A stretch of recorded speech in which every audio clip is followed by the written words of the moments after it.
띄워주시기 바라고요. 지난 9월 2일 미국의 텍사스주 연방지방법원에서 미국의 모든 언론과 국민들의 관심이 집중된 재판이 열렸습니다. 저 사진에 보는 뒷모습이 보이는 31세의 백인 여자가 피고인이었습니다. 이 여자의 이름은 앰버 가이어라는 여자인데 전직 여자 경찰이었습니다. 그의 제목은 2018년 9월 이 여자 경찰이 야간 근무를 마치고 자기 집에 딱 왔는데 자기 집에 대문이 열려 있는 거예요. 그 현관문도 다 열려 있어서 쭉 들어가 보니까 웬 흑인 남자가 딱 집 안에 있는 거예요. 그래서 총을 꺼내서 그 자리에서 쏴 죽여버렸어요. 그 흑인 남자는 그 자리에서 즉사를 했는데 문제가 생겼어요. 왜? 사실 이 여자의 집은 3층인데 핸드폰 문자를 주고받다가 실수로 4층에 내려버렸어요. 저 남자는 죽은 남자는 자기 집에서 텔레비를 보며 아이스크림을 먹고 있다가 총을 맞아 죽어버렸어요. 그리고 이 흑인 남자는 직업도 분명하고 아주 공인회계사로서 컨설팅 회사에 다니면서 장래가 촉망된 아주 유능한 사람이었습니다. 좋은 학교를 나온. 끔찍하고 황당한 사건이지 않습니까? 그래서 이 여자는 체포되었고 경찰이지만은 그래서 1심에서 징역 28년을 구형받았습니다. 그런데 이제 항소하고 변호받고 이래가지고 결국 마지막 재판인데 징역 10년이 언도되었습니다. 예상보다 낮은 형량 때문에 법정에 있던 사람들이 분노하며 야유를 막 퍼부었습니다. 그때 놀라운 일이 일어났습니다. 저 마주 보인 여자를 안고 있는 저 흑인은 18세의 그 죽은 남자의 동생 브렌트 진이라는 그런 학생이었습니다. 우리나라 고등학교 2학년 정도 되겠죠. 근데 죽은 형의 동생이 눈물을 글썽이며 일어나서 이렇게 말합니다. 저는 당신을 한 명의 인간으로서 사랑합니다. 당신이 저주를 받거나 오랫동안 감옥에서 큰 고통을 겪는 것을 바라지 않습니다. 저는 당신에게 앞으로 좋은 일이 일어나도록 기도하겠습니다. 그것이 죽은 제 형이 정말 원하는 일이기 때문이라 믿기 때문입니다. 하면서 울었습니다. 그러면서 저 피고인인 여자에게 부디 남은 인생은 예수를 믿고 그리스도께 헌신된 삶을 살아달라고 당부를 했습니다. 이어 이 브렌트는 그 판사를 바라보면서 떨리는 목소리로 이게 가능한 일인지는 잘 모르겠지만 허락해 주신다면 제가 여자분을 한번 안아주고 싶습니다. 그랬어요. 판사가 잠시 생각하다가 허락을 했습니다. 그 울고 있던 저 여자 제수와 피해자의 동생이 서로 안은 채 한참 동안 서로를 격려하는 대화를 주고받았습니다. 여러분, 이 사실이 알려지자 그 수많은 사람들이 참 감동을 받았어요. 감옥에서 막 야유하던 시민들, 판사들도 다 눈물을 흘렸습니다. 여러분, 그러면서 이 10대 소년과 끔찍하고 억울한 일을 당한 이 피해자의 가족이 보여준 신앙, 그리고 용서와 사랑, 용기에 대해서 미국 전체가 충격을 받았고, 이 외신이 전 세계로 전파되면서 저에게까지도 이게 보여지고 늘려지게 되었습니다. 댈러스 시장이 특별 성명을 발표했고, 검찰청장, 요새 우리나라 검찰총장이 연일 뉴스에 나오는데, 그 검찰청장이 오늘 우리 사회에서 너무나 보기 힘든 사랑과 용서, 치유와 놀라운 기적이 일어났습니다. 이런 발표를 했습니다. 여러분, 지금 우리 사회를 보면은, 너무너무 고소고발이 많고, 증오하는 범죄나 그런 미움들이 참 많은 시대입니다.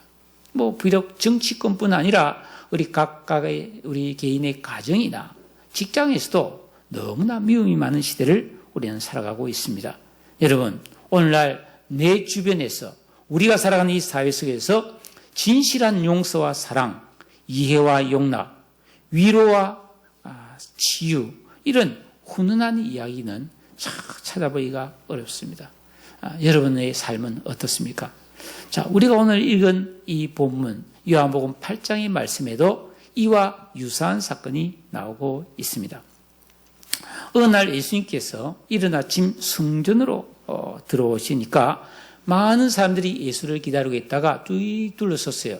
그래서 예수님은 그들에게 하나님 나라와 말씀을 가르쳤습니다. 근데 갑자기 주위가 소란해지더니 한 무리의 사람들이 서기관과 바리새인들이 앞장서고 예수님을 찾아왔습니다. 그러면서 오늘 3절에 보니까 음행 중에 잡힌 여자 하나를 거칠게 몰아세우면서 가운데 세우고 예수에게 말했습니다. 4절 5절 보니까 선생이여, 이 여자가 음행을 하다가 간음을 하다가 현장에서 잡혔습니다. 모세의 율법에 따르면 이러한 여자를 돌로 쳐라는 그런 명령을 했는데 선생은 어떻게 말하겠나이까? 라고 다그치듯 물었습니다. 누구보다도 율법을 잘 아는 서기관과 바리새인들인데 자기들이 알아서 처리하면 되지 왜 굳이 성전에서 말씀을 전하고 있는 예수님께로 찾아와서 그것도 수많은 사람들이 모인 공공장소에서 이런 질문을 했겠는가? 그 이유는 6절에 있죠.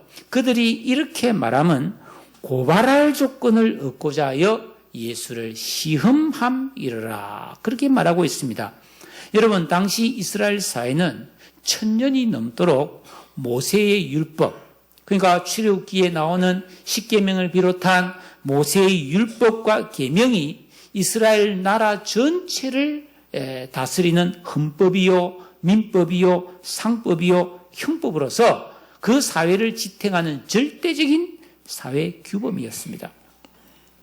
그런데 언제부턴가 하나님의 아들이라는 예수가 나타나서 막 하나님은 사랑의 하나님이다 이렇게 막 가르치면서 율법이 정죄하는 죄인들, 세리나 또 창기나 이런 그 범죄자들, 그런 사람들을 용서하고 사랑해야 된다 하면서 그들하고 같이 밥도 먹고 그들 집에서 그냥 같이 잔치도 하고 그러는 거예요.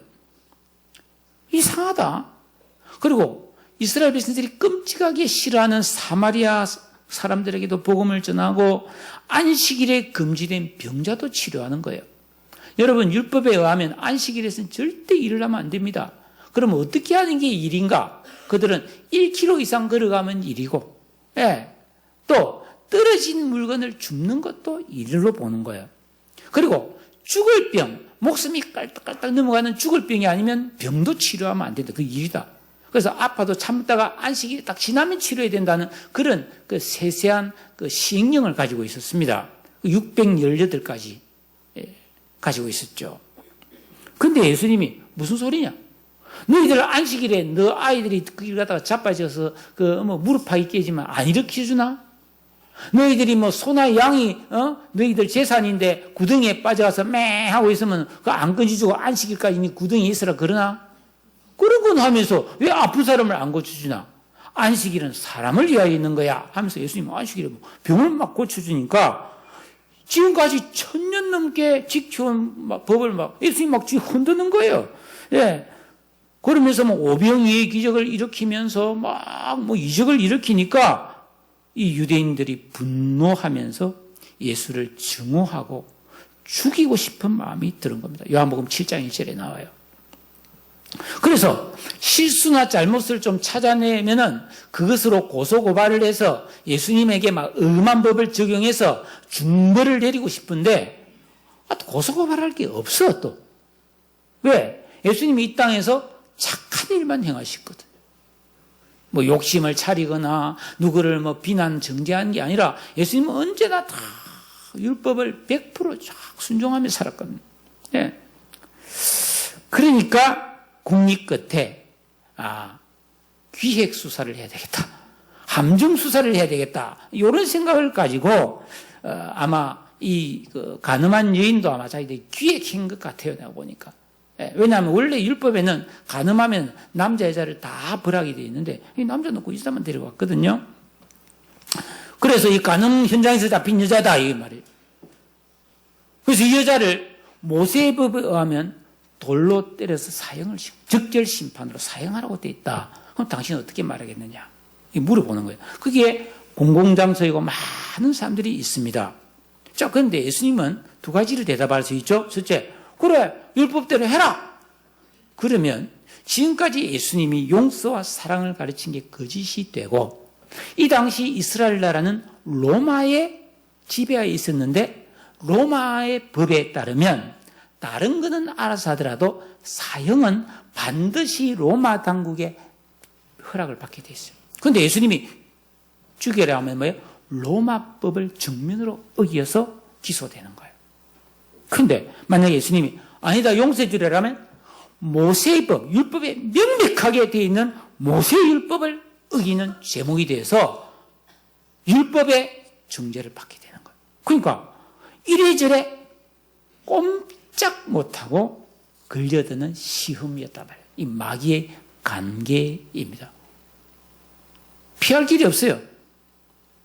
근데 우리가 성경을 읽어보면 이 복음서에 예수님은 일생 동안 기록된 것만 적어도 12번 이상 예수님을 죽음으로 몰아가려는 시험을 합니다.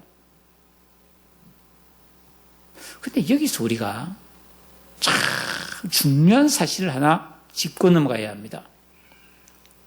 이 서기관과 바리새인들이 가늠한 여자를 데리고 와서 모세의 율법을 탁 들이맵니다. 모세의 율법에 이 여자 죽이라고 되어 있다. 그런데 여러분, 원래 그 출애굽한 이스라엘 백성들에게 광야에서 주어진 모세의 율법은 누구를 고발하고 누구를 정죄하기 위해서 주어진 법이 아니라 자기 자신을 살피는 도구로 주신 법이라는 겁니다. 그러니까 율법의 결정체인 십계명만 해도 그렇습니다. 이 십계명, 하나님을 외에는 다른 신을 내게 있게 말지니라, 우상을 만들지도 말고 절하지 말고 숨기지 말고 하나님 이름 막리게 일으키지 마라, 안식일을 지켜라, 부모를 공경하라, 살인하지 마라, 간음하지 마라, 도둑질하지 마라, 거짓 증거하지 마라, 내 이웃을 걸 탐내지 마라. 이 계명은 너 이거 안 지켰지, 너 8계명 지켰지, 7계명 어겼지, 그러면서 누구를 정죄하고 비판하는 용도가 아니라 그 말씀에 자기 자신을 항상 대입해서 자기 자신을 성찰해서 잘못하면 회개하고 올바른 사람이 되게 하기 위해서 주신 말씀이라는 겁니다. 여러분, 저는 오늘 아침에 잠자리에서 일어나서 다 세수하고 옷 입고 교회에 올 때 거울을 보면서 머리가 잘못되지 않았나, 넥타이가 바르매졌냐 보고 왔습니다. 조금 전에 나올 때도 역시 다시 한번 거울을 보면서 내가 예를 들어서 넥타이가 삐뚤어지면 여러분이 신경 쓰일 거 아닙니까? 그러니까 딱 옷매빗을 바르게 따듬고 왔습니다. 그러니까 거울은 나를 보기 위한 거지. 근데 내가 이게 거울을 들고 다니면서 집사님 거울 안 보세요. 집사님 지금 머리가 그게 뭡니까? 집사님 해보세요. 지금 이빨에 고춧가루가 끼었어요. 이빨을 안 닦았네요 하면서 내가 거울 들고 다니면서 자꾸 다른 사람을 보여주는 이런 일은 잘 없잖아요. 하나님 말씀과 계명과 율법도 마찬가지라는 겁니다. 우리가 이 말씀으로 자꾸 나를 비춰봐야 되는 거예요.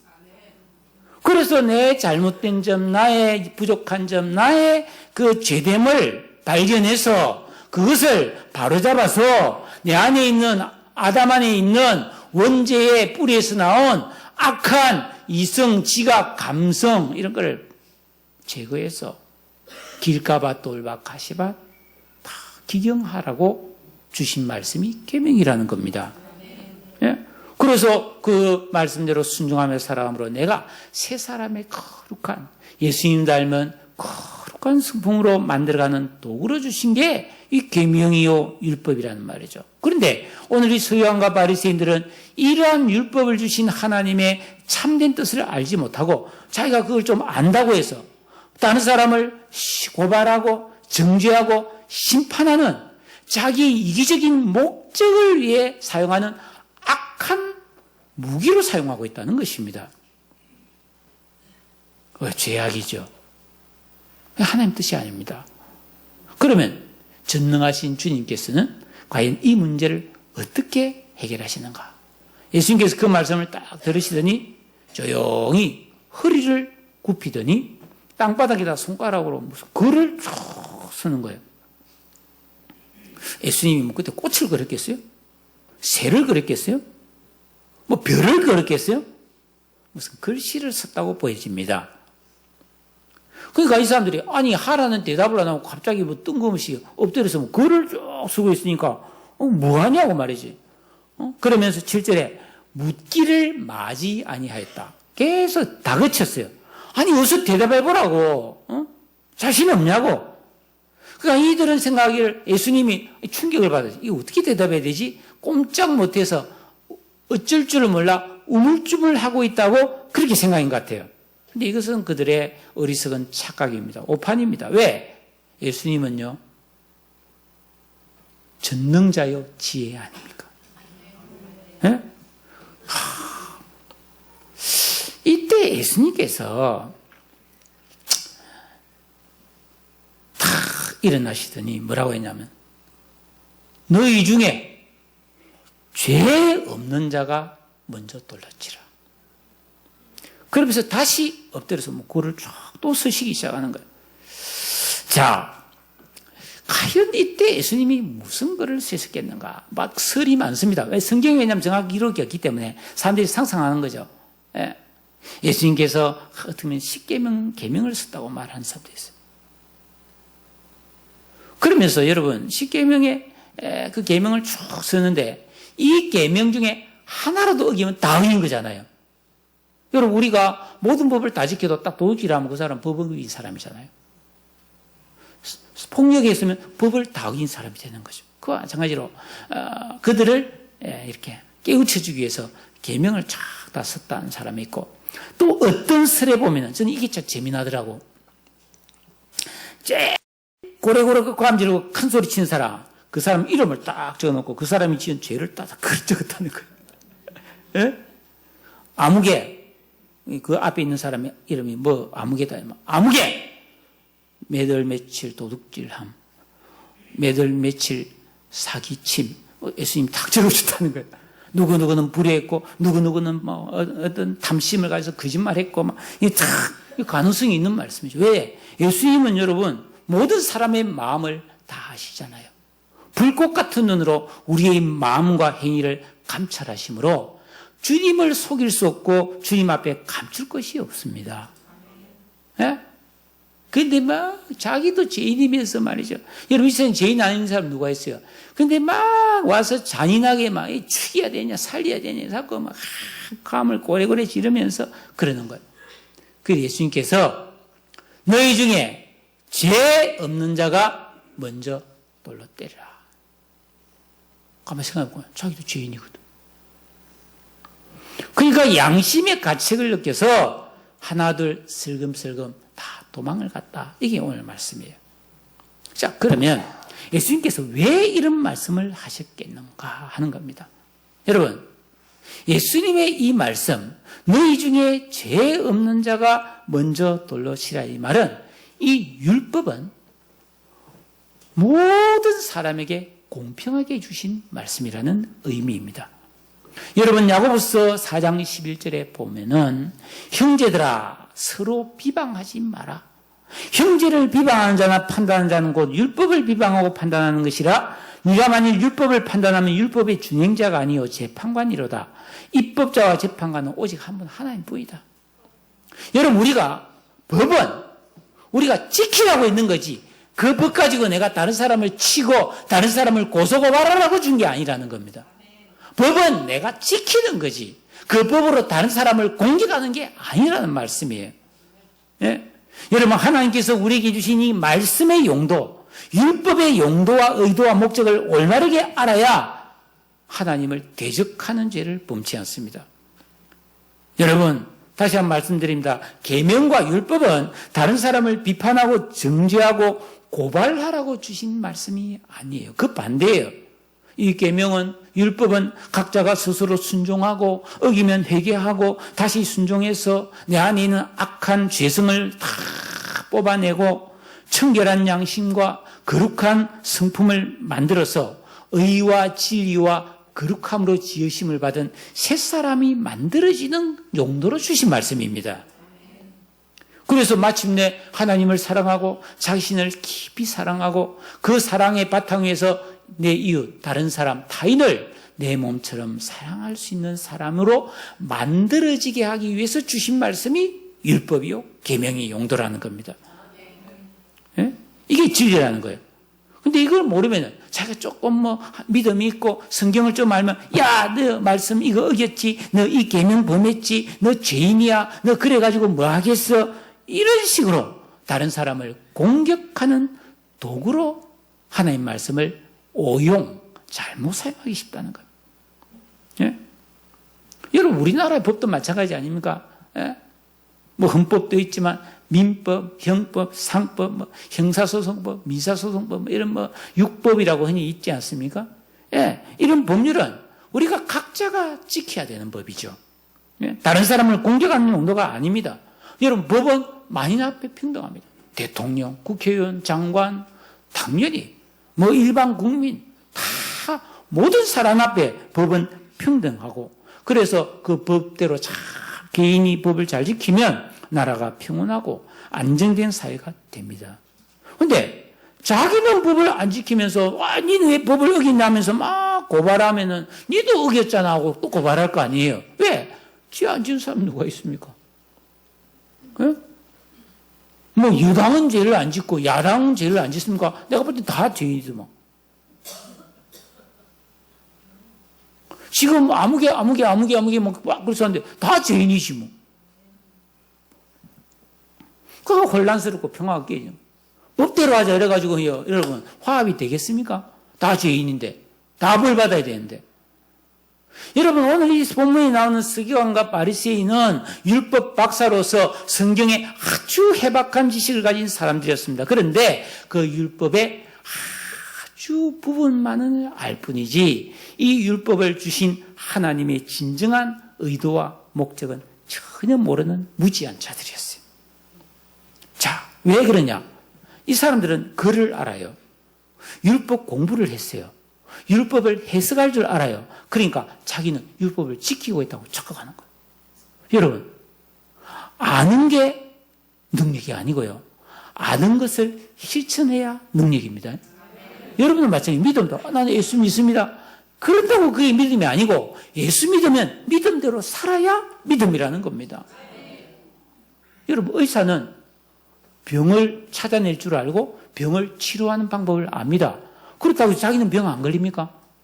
자기가 병을 치료할 줄 알고 병을 발견할 줄 알지만 자기가 평소에 건강관리를 하고 조심해야지. 나는 병을 치료할 줄 알고 안다고 막 아무렇게 하는 사람은 병 걸려 죽는 거죠. 의사도 암 안 걸립니까? 안 걸리지.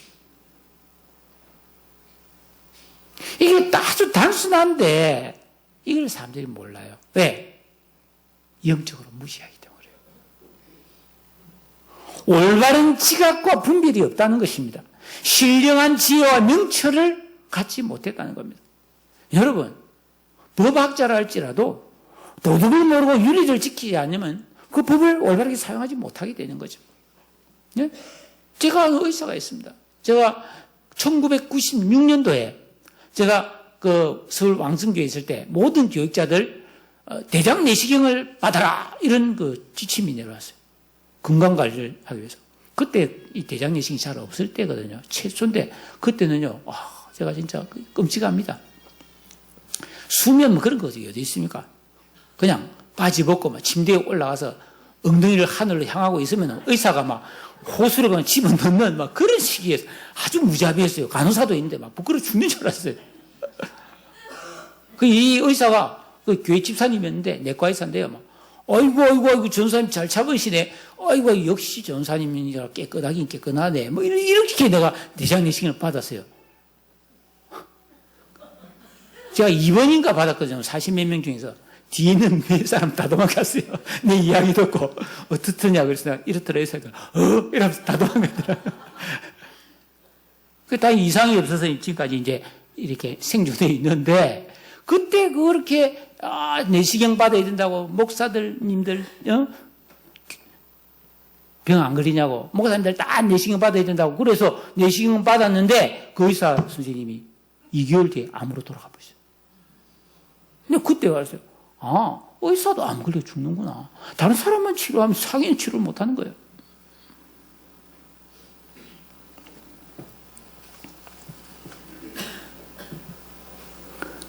이 서기관과 바리새인들은 율법의 올바른 의도와 목적을 몰라서 율법의 내용은 흔한데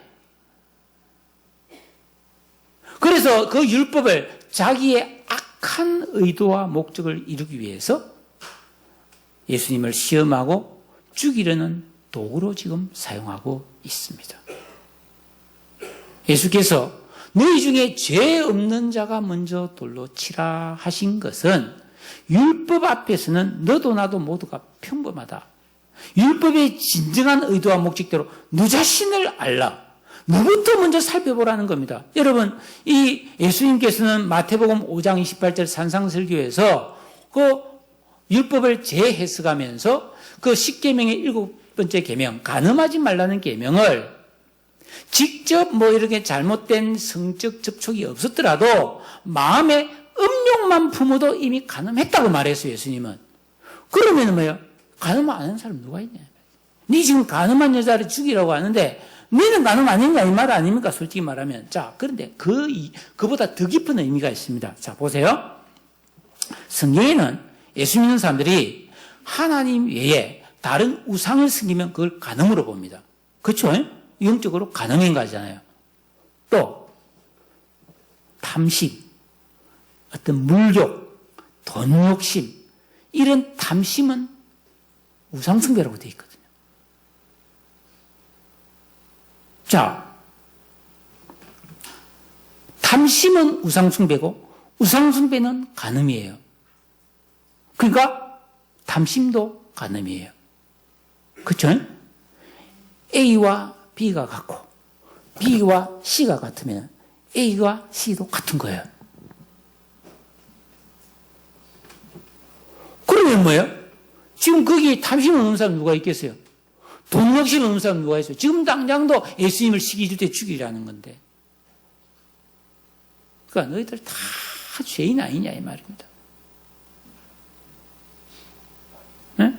요한일서 1장 8절에 보니까 만일 우리가 죄가 없다고 말하면 그는 스스로 속이는 자이고 또 모든 사람이 죄인이라고 말하는 하나님을 거짓말하는 자로 만드는 자다.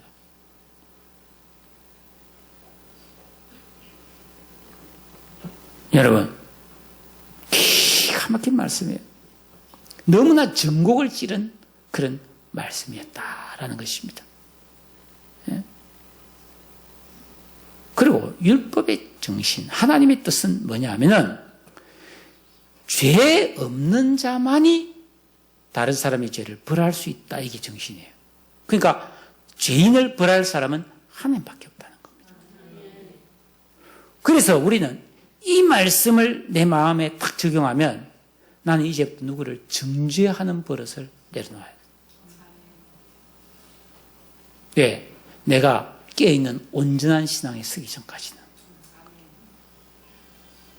여러분, 율법의 거울에 자신을 비춰본 사람이 자신의 죄를 발견하고 아이고 죄책감에 빠져서 아이고 나는 죄인이구나, 아이고 나는 안 되겠구나, 이 죄인이 내가 뭘 하겠냐 이렇게 하는 게 아니고 하나님 앞에 정확하게 진실로 회개하면 하나님께서는 우리의 어떤 허물까지도 다 용서해 주시는 줄로 믿으시기 바랍니다. 왜? 율법의 궁극적인 목적이 정죄하고 죽이는 것이 아니라 용서하고 사랑해서 복 주시려는 목적으로 주신 거기 때문입니다. 예? 여러분, 우리가 하나님이 주신 계명을 아이고 내가 그거 어떻게 지켜요? 난 못해요. 나는 그 말은 뭐예요? 나는 너무 큰 죄인이에요. 이 뜻 아닙니까? 나는 죄가 많아서 도저히 못 지킵니다. 이럴 뜻 아니에요? 그러면 안 돼요. 나는 죄인이지만 하나님 말씀대로 한번 살아보겠습니다. 또 어겼으면 주님 내가 또 어겼습니다. 회개합니다. 이걸 계속 반복했을 때 우리 안에 비로소 죄책감이나 모든 죄악의 요소가 뽑혀서 나간다는 겁니다. 그래서 계명을 지키라는 겁니다. 지금 당장 완벽하게 지켜라. 너 못 지키면 혼날 줄 알아. 그게 아니라는 겁니다. 많은 사람들이 계명 지키라면 아이고 내가 어떻게 지키냐 못 지켜 그런다고요. 하나님의 뜻을 모르는 거죠. 예? 여러분, 우리가 그런 계명 순종을 통해서 우리 심령이 변화받아야만이 하나님을 사랑하는 마음이 생기고, 그 하나님을 사랑할 때 진실로 내가 내 자신을 사랑할 수 있게 되고, 내가 하나님 사랑하고 나를 사랑하는 사람이 되어야만이 진실로 사랑하는 가족과 이웃을 사랑할 수 있는 사람이 된다는 게예요. 그 계명 지키지 않으면은, 율법을 지키지 않으면은, 뭐 자기 딴에는 내 가족을 사랑한다, 자식을 사랑한다 하지만 사실은 자신의 이기심인 거예요. 자기 욕심인 거예요. 예? 여러분, 율법은 사람을 살리고 사람을 사람되게 만드는 도구임을 믿으시기를 바랍니다. 죄를 지어서 죄를 깨달아서 망하고 죽으라는 게 아니라 자기 약점과 자기의 그런 허물과 한계를 다 알고 하나님께 회개하고 의지해서 용서받고 복을 받고 평안을 누리는 그런 사람이 되라는 게 하나님의 뜻입니다, 여러분. 그러니까 이 율법은 구원받은 우리에게, 예수 믿고 구원받은 우리에게는 용서와 사랑의 복음이라는 겁니다. 아멘. 저 양심의 가책을 느낀 사람들이 오늘 성경에 보니까 정확하게 이야기합니다. 어른으로 시작해서 젊은이까지 하나씩 물러갔다는 겁니다. 이 킴벨 몰간이라는 진짜 유명한 그 영국의 설교자, 17세기 사람인가 그렇습니다. 이분이 이 본문을 어떻게 해석했냐면은 자기는 그래도 어른이 젊은이보다는 말귀를 잘 알아듣는 사람이라고 말하고 싶다. 그렇게 해석해놨더라고. 참 재미나게 해석했는데, 여러분 그렇습니다. 어른부터 철들어야 됩니다. 여러분 잘 기억하세요. 집에서 막 초등학교, 중학교, 막 고등학교 애들 보고 막 공부해라, 똑바로 살아라, 너 정직해라, 너 뭐 올바른 사람이 되라. 그렇게 말하기 전에 부모부터 계명 지키고 율법에 자신을 비춰봐서 회개할 거 회개하고 청결한 양심이 되고 정직한 사람이 되어야 합니다. 자기를 성찰하고 회개하고 순종해야만이 그게 본이 되어서 다른 사람을 가르칠 수 있는 거죠. 그런데 여러분이 지금 교회를 나와서 이 최 목사의 입술을 통해서 하나님 말씀을 배우고 있지만은 제가 아무리 여러분에게 진리의 말씀을 증거해도요, 여러분이 어떻게 받아들이냐가 중요합니다. 여러분, 성경에 보면은, 사도의 행전에 보면은, 베드로 사도가 막 예루살렘 거리에 나가서 하나님 말씀을 막 증거하니까 그 말씀을 들은 많은 사람들이 마음에 찔림을 받아요. 그래서 어찌할꼬 하면서 그날에 3,000명이 회개합니다. 근데 그게 사도행전 3장, 4장 쪽에 나오거든요. 근데 7장에 가면은 서대반 집사가 나서 막 설교하니까 사람들이 막 서대반이 너무 설교를 잘하고 정확하게 하니까 마음에 찔렸는데 회개 안 하고 이빨을 박박 깔면서 그 서대반을 돌로 때려서 죽여버립니다. 똑같은 말씀을 전했는데. 예? 여러분, 우리는 어떤 경우 어떤 상황에서도 하나님 말씀 앞에 겸손해야 합니다. 여러분, 말씀을 맺겠습니다. 여러분 혹시 누구를 향하여 돌을 들고 지금 살고 계시지 않나요? 내가 딱 걸리기만 걸려봐라. 한 방 내 돌로 그냥 때려서 내가 막 박살. 웃는 사람 수상한데, 걸리기만 걸려봐라. 지금까지 한 번, 두 번, 수 번 참고 참았다. 내가 가만히 있으니까 내가 가만히인 줄 아느냐 말하면서. 그러니까 돌을 내려놓으십시오, 여러분. 예수께서 허리를 굽히고 딱 일어나 보니까 손톱하고 없어. 그래서 홀로 남은 그 간음했던 여인에게 말씀합니다.